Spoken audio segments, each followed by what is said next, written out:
तो आज हम बात कर रहे हैं क्लास 12 फिजिक्स के पांच नंबर वाले क्वेश्चन। जी हाँ, सो आंसर भी बताएंगे। हर एक क्वेश्चन इंपॉर्टेंट है, ध्यान में रखना है, इन क्वेश्चन को जरूर तैयार कर लेना है। पहला नंबर क्या है, प्रकाश विद्युत उत्सर्जन संबंधी आइंस्टीन का समीकरण। ध्यान रखना है, यहाँ के लिखा है आइंस्टीन वाला समीकरण, जो कि बेहद इंपॉर्टेंट है। पूरा 5 नंबर में आता है, आंसर भी मिलेगा। जी हाँ, सो और मैंने एक वीडियो और बनाई थी जिसमें 3 नंबर वाले क्वेश्चन एंड 5 नंबर वाले क्वेश्चन बता रखा था। वो वीडियो कहाँ मिलेगी, लिंक लगी डिस्क्रिप्शन बॉक्स में या स्क्रीनशॉट पर आप देख सकते हैं। इसको पाने के लिए डिस्क्रिप्शन बॉक्स में लिंक लगी है या प्लेलिस्ट चेक कर लेना। ठीक, जरा नंबर क्वेश्चन क्या है, समस्थानिक तथा संभावित को समझाइए। या समस्थानिक से आप क्या समझते हैं, संभावित से को परिभाषित कीजिए, जो कि बेहद इंपॉर्टेंट है। पूरा 5 नंबर में आता है। तीसरा नंबर क्वेश्चन क्या है, जो काफी देखा जाए तो लगातार पूछे जाने वाला क्वेश्चन है। क्या नाम है, पीएन संधि डायोड के लिए आग्रदर्शक तथा उत्क्रम अभिनति से आप क्या समझते हैं, इनकी परिपथ आरेख चित्र बनाइए। कैसे क्या करना है, क्या हम ज्यादा लिखे किताब के माध्यम से पूरा आप छापे, रट नहीं पा रहे हैं, दिक्कत हो रही है, तो आज मैं आपको शॉर्ट तरीका, मतलब कैसे लिखा जाता है वो तरीका बताऊंगा, जेन्युइन तरीका है ना, बढ़िया रहेगा। देखो तो पहले चौथा नंबर क्वेश्चन क्या है, पीएन संधि डायोड के अर्ध तरंग दृष्टिकारी है ना, अर्ध तरंग दृष्टिकारी। और इसका दूसरा भाई क्या है, पीएन संधि डायोड के पूर्ण तरंग दृष्टिकारी, जो कि बेहद इंपॉर्टेंट।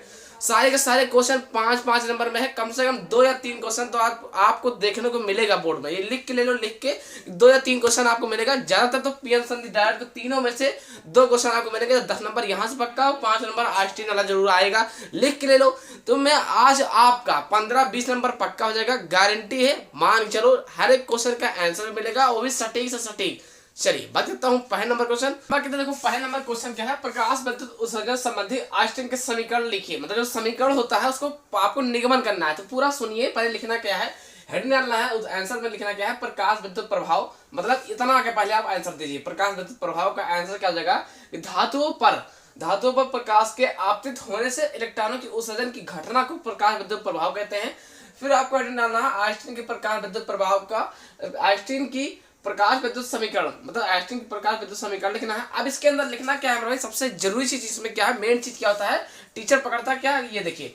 आइंस्टीन ने जर्मनी वैज्ञानिक मैक्स प्लांक के क्वांटम सिद्धांत के आधार पर, ये नाम जरूर लिखना है। और भाई टीचर आपको ये पकड़ता है, मेन चीज ये, मैक्स प्लांक के क्वांटम सिद्धांत के आधार पर बताया कि जैसे कोई प्रकाश फोटान किसी धातु की सतह पर गिरता है तो फोटान की ऊर्जा 2 भागों में बढ़ जाती है। पहला भाग क्या है, पहला भाग प्रकाश इलेक्ट्रॉनों को धातु की सतह तक लाता है, जिसे हम कार्यफलन W से कहते हैं। ठीक, कार्यफलन कहते हैं। दूसरा भाग प्रकाश इलेक्ट्रॉनों को अधिकतम गतिज ऊर्जा, जो कि E प्रदान करता है। अब आपको डालना है आइंस्टीन के अनुसार। अब यहाँ कुछ समीकरण लिख करके उसको निगमन करना है और फिर बताना है कि कौन समीकरण को किससे लिखते हैं। मतलब अभी और इसका भी और आंसर है, तो इतना पहले आप स्क्रीनशॉट लो ताकि जगह मिले तो और बताएं स्क्रीनशॉट। आपको याद करके चलना है, HV बराबर W प्लस EK। अब सर रही बात क्या कि W क्या है, तो मेरे भाई अभी हमने बताया आपको, W आपको क्या है, कार्यफलन है। EK क्या है, तो EK आपका गतिज ऊर्जा है, मतलब अधिकतम गतिज ऊर्जा। अब इसी समीकरण से हमको आइंस्टीन का समीकरण निकालना है, सिद्ध करना है, तब आपको 5 नंबर दिया जाएगा, अन्यथा नंबर नहीं दिया जाएगा। अभी पूरा करना पड़ेगा, काफी लंबा क्वेश्चन है, देखते रहो। चलिए बता रहा, करना क्या है, देखिए तो आपको ध्यान देना है, जो ये चीज है इसको हम बराबर के इधर लाते हैं, है ना। हमें इसलिए कर रहे हैं इसको क्योंकि हमें आंसर को दिखाना अच्छे से ना। देखो अब इधर क्या है, W बचा, आपने W इधर रोक लिया, HV है, इधर जब लाओगे तो माइनस क्या हो जाएगा भाई, माइनस क्या हो जाएगा, HV। ठीक, ये हो गया। तो एक चीज ध्यान देना है कि हमें यहाँ माइनस से गुणा कर देना है, यानी कि EK आपका इधर हो जाएगा। तो देखो ये चीज जो है ना, ये चीज इसको हम आगे लिखोगे तो माइनस माइनस प्लस और प्लस माइनस माइनस, यानी कि ये हो जाएगा आपका, है ना। ये आपका मैंने डायरेक्ट कर दिया है, थोड़ा समझ के चलना, है ना। ये आपका EK है, इधर हो जाएगा, इसको हम इधर उधर किए। ठीक, तो इधर उधर करोगे तो यहाँ से माइनस से गुणा हो जाएगा, ये बीच में आ जाएगा। ठीक, HV आपका इस साइड हो जाएगा। अब एक चीज ध्यान देना है कि देहली आवृत्ति सूत्र क्या होता है, W बराबर क्या होता है, HV0। ये किसका सूत्र है, देहली आवृत्ति। क्या हो जाएगा, EK बराबर HV माइनस W, यानी कि W बराबर क्या होता है, मतलब कि होता है HV0, ये किसका है, देहली आवृत्ति का। अब एक चीज ध्यान देना है कि W की जगह आपको रख देना है बस, यानी EK बराबर HV तो आपका वैसे रहेगा मेरे भाई, वैसे माइनस W की जगह क्या रखोगे, HV0। ठीक, HV0। अब एक चीज समझ लेना है, इसमें आपको कॉमन क्या मिल रहा है, तो कॉमन आपका मिल रहा है, कोई भी पूछोगे कोई किसी भी बंदे से तो ये बताएगा H कॉमन मिल रहा है, तो V हो जाएगा अंदर और माइनस क्या हो जाएगा, V0। और इधर क्या बच रहा है ऑलरेडी आपका EK। इतना आपका हो गया। अब ये कौन सा समीकरण हो जाएगा भाई, नंबर 1 पा रहा था, समीकरण फर्स्ट हो जाएगा, तो ये क्या हो जाएगा आपका समीकरण फर्स्ट हो जाएगा। अभी इसका और है, देखते रहिए। ठीक, तो अब आपको करना क्या होगा, देखिए यदि उत्सर्जित प्रकाश इलेक्ट्रॉनों का अधिकतम वेग हो तब, ये लाइन आपको जरूर लिख देना है कि क्या लिखना है लाइन में, यदि उत्सर्जित प्रकाश इलेक्ट्रॉनों का अधिकतम वेग इलेक्ट्रॉनों का अधिकतम वेग हो तब। अब अधिकतम वेग मतलब क्या हो जाएगा, देखो यहाँ के है, के का होता है गतिज ऊर्जा, और अधिकतम वेग का मतलब क्या होता है, यहाँ क्या हो जाएगा ई के बराबर क्या हो जाएगा 1/2 है ना एम वी स्क्वायर, है ना M V square M A S X. अब देखिए अधिकतम को बोलते हैं मैक्सिमम इंग्लिश में, तो वही लिखा है अधिकतम वेग, है ना ई के बराबर क्या हो जाएगा 1/2 M V square M X. ये आपका कौन सा बन जाएगा, समीकरण आपका बन जाएगा, ये आपका समीकरण सेकंड बन जाएगा ना कह भाई। अब आपको लिखना है समीकरण फर्स्ट व समीकरण सेकंड को, एक लाइन यहाँ पे लिखना है समीकरण फर्स्ट, है ना समीकरण फर्स्ट व समीकरण सेकंड को, ये आपने कर दिया, है ना। अब देखिए समीकरण फर्स्ट और सेकंड को मतलब क्या करना है, तुलना करने पर अब ध्यान देना है ई के जगह हम क्या लिख देंगे, इतना लिख सकते हैं, ई की जगह इतना मतलब ई के बराबर 1/2 M B square M X लिखा हुआ है ऑलरेडी। अब इसके जगह पर मतलब इसके जगह हम क्या लिख सकते हैं, इतना इतने जो मान है लिख सकते हैं, लिख सकते हैं। तो जाहिर सी बात हम क्या लिख देंगे H V minus V nought बराबर, और इधर तो है ये भाई 1/2 एम बी स्क्वायर, है ना 1/2 M V square M A X, इतना तो ऑलरेडी है ही है, ठीक। आपका यही आंसर है ना। करना क्या है, थोड़ा इसको अच्छे से दिखाने के लिए 1/2 M V square M X बराबर H V minus V naught, ठीक। ये आपका निकल के क्या है आंसर, मतलब आपको इतना ही प्रूव करना था। ये क्या होता है भाई, प्रकाश विद्युत उत्सर्जन संबंधी आइंस्टीन का समीकरण यही होता है 1/2 M B square M X बराबर H V minus V naught, यही आपका रहा है क्या बोलते हैं आइंस्टीन का समीकरण। अब सबसे बड़ी प्रॉब्लम ये होती है कि सर एच क्या है, वी क्या है, वी नॉट क्या है, एम क्या है, वी क्या है, अगर वो भी नहीं लिखते हो तब भी नंबर नहीं देगा, पूरा लिखना पड़ता है। चलो उसको बता देता हूँ क्या है भाई, आपको प्रूव करने पर क्या है 1/2 M B square M X बराबर एच ब्रैकेट के अंदर वी माइनस वी नॉट। अब रही बात कि सर एम क्या है, एच क्या है, वी क्या है, वी नॉट क्या है, तो चलिए एच लिखा है आपका, ये सब आपको लिखना पड़ेगा तब आपको जाके 5 नंबर दे जाएगा। जी हाँ दोस्तों, ये आपको भी लिखना पड़ेगा पेपर में तब जाके आपको नंबर देता है टीचर, ठीक। ध्यान है, ये पूरा इंपॉर्टेंट क्वेश्चन है। एच क्या बोलते हैं भाई, एच को बोलते हैं प्लांक का सर्वाधिक नियतांक है। वी क्या है, तो वी प्रकाश की आवृत्ति है। वी नॉट क्या है, प्रकाश की देहली आवृत्ति है, प्रकाश की देहली आवृत्ति है। अब रही बात सर एम क्या है, तो एम आपका इलेक्ट्रॉनों का द्रव्यमान, जिसे बोलते हैं मास, वही द्रव्यमान, ठीक। अब बोलते हैं वी एम एक्स मतलब मैक्स, तो वी एम मैक्स क्या है, इलेक्ट्रॉनों को अधिकतम वेग। देखो वी से होता है वेग और मैक्स मतलब होता है अधिकतम मैक्सिमम। ये इतना करने के बाद अब आपको 5 नंबर देने से कोई रोक नहीं पाएगा, किसी के मार की लाल में दम नहीं, गारंटी है, लिख के ले लो, ये क्वेश्चन आएगा 5 नंबर में आता है। अब आपका पूरा क्वेश्चन का आंसर पूरा हुआ है ना। तो करना क्या है, स्क्रीनशॉट ले ही लिया होगा। चलिए अब हम बात करता हूँ दूसरा नंबर क्वेश्चन, जो कि कई सालों से वो भी पूछा गया है, जिसका नाम क्या है समस्थानिक तथा संभारिक। चलिए बिना देरी के लिए उसको भी शुरू करते हैं। ऐसे इंपॉर्टेंट वीडियो पाने के लिए भाई ना को सब्सक्राइब कर लेना, क्योंकि आपको आगे भी मैं काम दूंगा। आप करना क्या है, इंटर के बाद बीएससी या आपको करना है या बीए करना है, या फिर आपको पॉलिटेक्निक करना है, गवर्नमेंट पॉलिटेक्निक जैसा कि मैं कर रहा हूँ, क्या करना क्या नहीं करना तो बस सब बताता रहूंगा। फॉलो वगैरह मतलब सब्सक्राइब वगैरह कर लेना, ठीक, शेयर जरूर कर देना। चलिए देर नहीं करता हूँ, दूसरा नंबर क्वेश्चन बात करता हूँ। अब हम बात करते हैं दूसरा नंबर क्वेश्चन क्या है, ये भी 5 नंबर में आता है। देखिए नाम क्या है, क्वेश्चन पूछा गया समस्थानिक तथा संभारिक से आप क्या समझते हैं, उदाहरण देकर समझाइए। क्वेश्चन आपसे इससे पूछा गया समस्थानिक तथा संभारिक से आप क्या समझते हैं, उदाहरण देकर समझाइए। तो लिखना क्या हेडिंग डालना है समस्थानिक। अब इसके अंदर लिखना क्या है, किसी एक ही तत्व के ऐसे परमाणु जिनके नाभिकों में प्रोटॉनिक संख्या समान होती है परंतु न्यूट्रॉन संख्या भिन्न भिन्न होती है, उस तत्व के समस्थानिक या समप्रोटॉनिक कहते हैं। ध्यान रखना है, इसका दूसरा नाम भी क्या है, समप्रोटॉनिक कहलाता है, कहते हैं, ठीक। कोई भी ना ऐसे क्वेश्चन पूछ जाएगा कि समप्रोटॉनिक और समभारिक से क्या समझते हैं, तो बात है कि चाहे समप्रोटॉनिक बोलो चाहे समस्थानिक बोलो, ठीक। ये बात क्या है, कम से कम 2 उदाहरण लिखना है। एक उदाहरण आपको नंबर क्या रखा है, hydrogen 1H1 1H2 1H3, oxygen 8O16 8O17 8O18, ऐसे याद करने का तरीका है कि एक एक बढ़ा दो, 16 बार 17 बार 18 8 8 8। ये रहा इंपॉर्टेंट, कैसे भी करके आपको तैयार करना है। यहाँ से आपका 2.5 नंबर पक्का होगा भाई। कितना नंबर, 2.5 नंबर, और 2.5 नंबर आपको ये देगा, मतलब 5 नंबर में पूरा परफेक्ट आता है। साफ साफ राइटिंग के साथ लिखना है, ध्यान रखना है। संभारिक के अंदर क्या लिखना है, हेडिंग डालना है संभारिक, ऐसे नाभिकों को जिन न्यूक्लियनों की कुल संख्या समान होती है परंतु प्रोटॉनों न्यूट्रॉन संख्या भिन्न भिन्न होती है, उसे हम संभारिक कहते हैं। सामने है तो इस तरह के पूछा गया पीएन सनी डायोड के लिए अग्र अभिनति तथा उत्क्रम अभिनत अवस्था में परिपथ चित्र बताइए या बनाइए। तो करना क्या है भाई, देखो अगर आप क्वेश्चन बैंक में जाते हो या आप किताब में जाते हो तो काफी लंबा पड़ेगा, आप काफी कठिन तैयार करोगे। मतलब किताब में जाओगे तो काफी कठिन हो जाएगा, बहुत बच्चे तो तैयार कर लिया होगा, काफी कठिन होगा, लेकिन मैं जो बता रहा हूँ सबसे आसान है। करना क्या भाई, जो बच्चा नहीं तैयार किया है तो आप ये भी तैयार करके जाकर के लिख देता है तो 5 नंबर बना लेता है। मिल जाएगा। सबसे इसमें जरूरी चीज क्या होता है वो बताऊंगा। सबसे जरूरी चीज होता है चित्र आपका। चलिए पूरा बताऊंगा। सबसे पहले आपको लिखना क्या है, आंसर में संधि डायोड को बाह्य बैटरी से दो विभिन्न प्रकारों से जोड़ा जा सकता है, जिन्हें अग्र अवनति ठीक तथा उत्क्रम अवनति कहते हैं। फिर आपको एक हेडिंग डालना है कि पीएन संधि डायोड के अवनति के प्रकार। अब नंबर एक क्या लिखना है, अग्र अवनति, फिर आपको डिवाइड बाय मानना है अग्र दिशिक, है ना। अब इसके अंदर क्या करना है, ऐसा अवनति जिनमें पीएन संधि डायोड के पी क्षेत्र को बाह्य बैटरी के धन सिरे से तथा एन क्षेत्र को ऋण सिरे से जोड़ा जाता है तो संधि अग्र अवनत कहलाता है। अब आइए चित्र में समझा देता हूँ। इधर क्या है, पी क्षेत्र है, इधर क्या है, एन क्षेत्र है।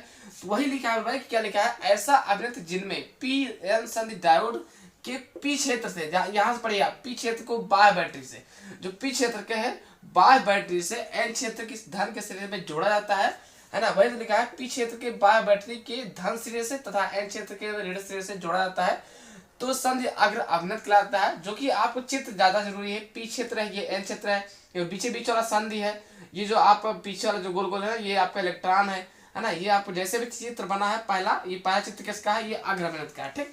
अब दूसरा नंबर इसमें क्या आता है ना, कि उत्क्रम अवनति, या फिर आपको डिवाइड बाय मानना है पश्चात दिशिक, ठीक। अगर आपने कठिन वाला तैयार कर लिया है तो ही आपको याद करते रहना। अगर अभी तक इसको तैयार ही नहीं किया है, तैयार हो ही नहीं पा रहा है, तब आप इसे तैयार कर लेना, ठीक। ऐसा हो जाएगा, जब संधि डायोड के पी क्षेत्र को बाह्य बैटरी के ऋण सिरे से जोड़ा जाता है। तो इसमें क्या लिखा है कि जब संधि डायोड के पी क्षेत्र को बाह्य बैटरी के ऋण सिरे से तथा एन क्षेत्र को धन सिरे से जोड़ा जाता है तो संधि उत्क्रम अवनत कहलाता है। देखो एक दूसरे के उल्टा क्या लिखा है, पी क्षेत्र को बाह्य बैटरी के ऋण सिरे से, इसमें क्या लिखा है कि इसमें लिखा है पी क्षेत्र को बाह्य बैटरी के धन सिरे से तथा एन क्षेत्र को ऋण सिरे से। इसमें क्या लिखा है, एन क्षेत्र को धन सिरे से, ठीक। यहाँ पे एन क्षेत्र को ऋण सिरे से, यहाँ पर एन क्षेत्र को धन सिरे से, है ना। तो एक दूसरे के विपरीत है। मतलब अगर आप ये तैयार करते हो तो ये आपका अपने आप तैयार हो जाएगा।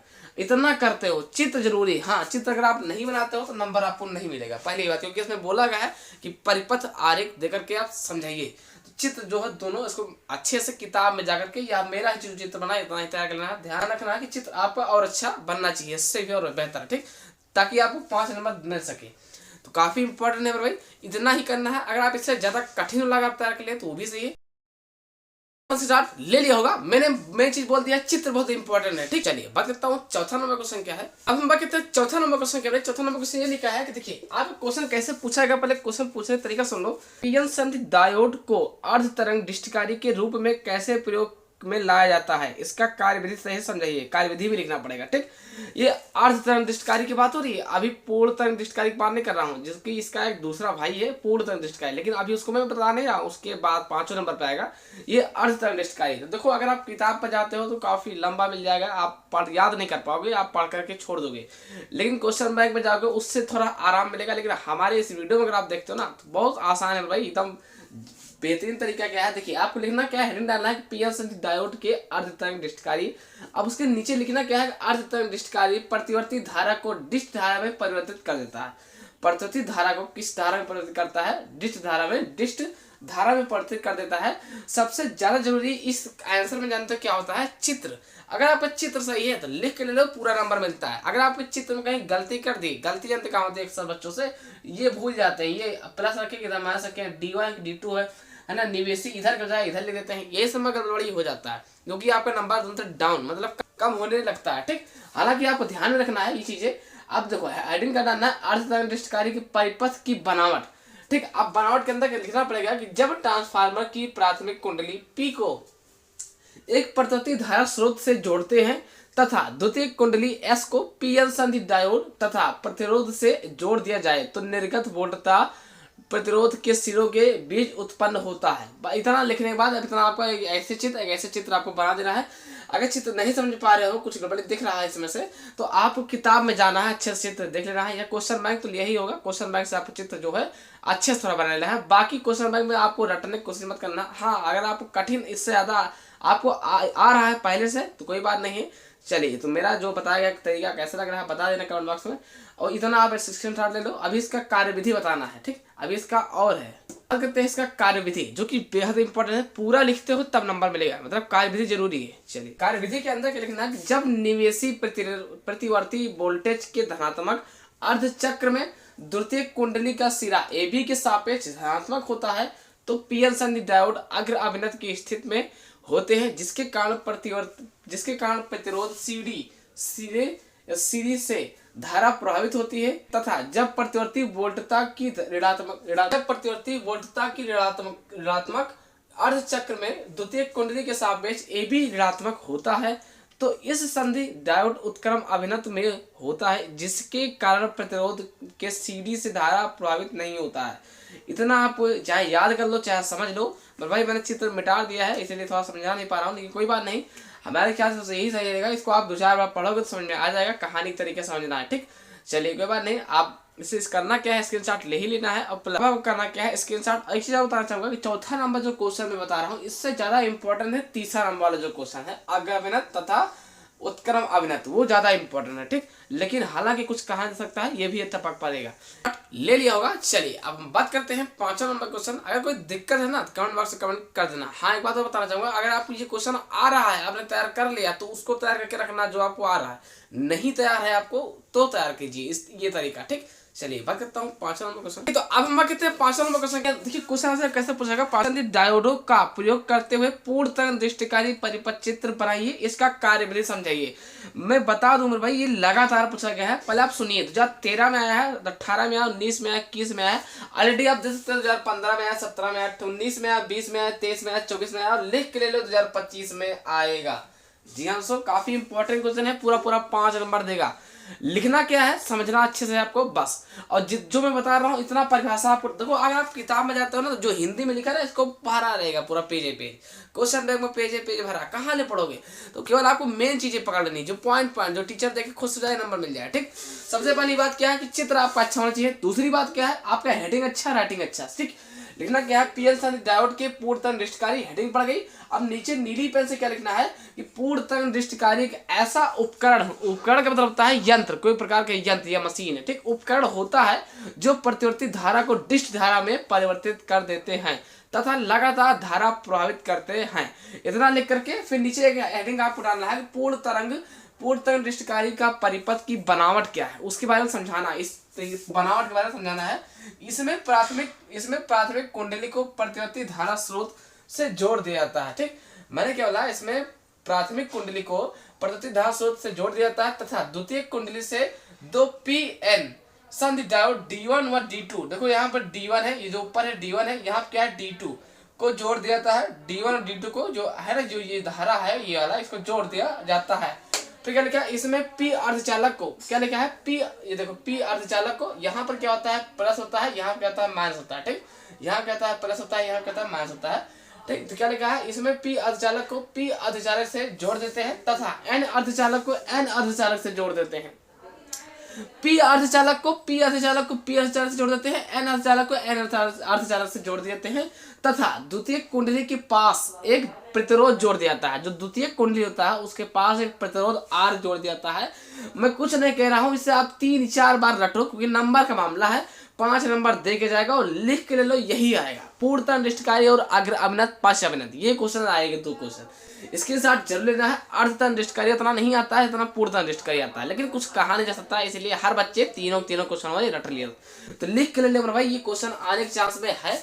अभी आपने इतना किया, इसने करने के बाद अब आपको हेडिंग डालना होगा कार्यविधि। मेन चीज अभी और बाकी है कार्यविधि। प्रतिवर्ती वोल्टेज के धनात्मक अर्धचक्र में द्वितीय कुंडली के सिरा AB के सापेक्ष धनात्मक होता है, जिसके कारण संधि डायोड D1 अग्र अभिनत के स्थिति में होता है, जिसके कारण D1 से धारा प्रभावित होती है तथा D2 उत्क्रम अभिनति के स्थिति में हो जाता है, जिसके कारण D2 से कोई धारा प्रभावित नहीं होती है।